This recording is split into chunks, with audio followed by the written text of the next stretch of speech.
အင်ဂျယ်လိုဝါပြီဆိုရင်ခေါင်းဖြတ်တတ်တဲ့ဟာတွေတော့အဲ့လိုမျိုးတွေကိုကျွန်တော်တင်ပေးတာမို့လို့ပြောချင်တဲ့ဟာဘာလဲဆိုရင်ဖင်ရမှုဘာလဲဖင်ရမှုဆိုရင်ပါဇက်သေးကိုပြောင်းနှလုံးကွာပြောက်ကနည်းနည်းတော့မဟုတ်ကျွန်တော်ကင်ထားတဲ့မိုက်လောက်ရှိတဲ့ပြောင်းနှလုံးကိုအဲ့လိုမျိုးကြိုက်ထားပြီးတော့မှဒီဘက်တစ်ခုကိုမီးချင်းနဲ့မီးချစ်ပြီးတော့မှဖောက်တာဆိုတော့ဒီပြောက်ကတလောက်ကြီးတောင်ကြီးနေတဲ့ပြောက်ဆိုရင်ကွာဘလောက်တောင်မှပြင်းမလဲဆိုတာသူတို့မစင်စားတတ်ဘူးလားမသိဘူး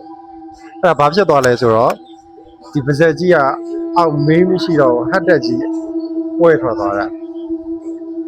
ပွဲပြီးတော့မှအသက်ကတော့ရှင်နေသေးတယ်ဒါပေမဲ့လူရုပ်မပေါ်တော့ဆိုလို့ကျွန်တော်ကွာ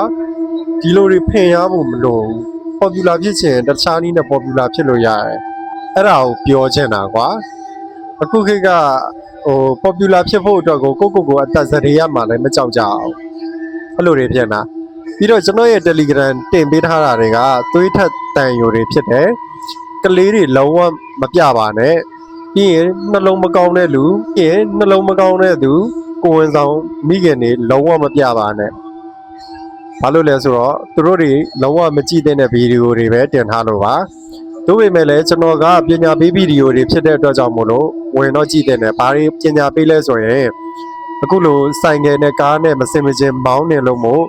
ခြေတော့ပြက်လက်ပြက်ခေါင်းပြက်သွားတာတွေတော့ပြီးရင်ကိုဆိုဆိုင်လုပ်ပြီးတော့မီးရှို့တက်သေးတာတွေတော့ပြီးရင်လိမ်မိုင်းဆိုင်ရာဆိုရင်ကြမ်းတမ်းနေကြိုက်တယ်ဆိုတော့လူတွေမမြင်ဘူးတာတွေကိုတင်ပေးတာတွေတော့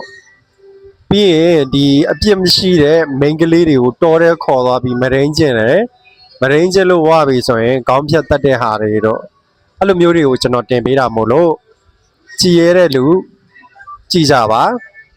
ဒါပဲပြောချင်ပါတယ်ကျွန်တော်တင်ပေးနေတဲ့အကြောင်းအရာလေးတွေကစိတ်ဝင်စားစရာကောင်းပြီးကြိုက်နေတတ်တယ်ဆိုရင်အသေးလေးတွေပေးခဲ့ဖို့လည်းမမေ့နဲ့အောင်နော်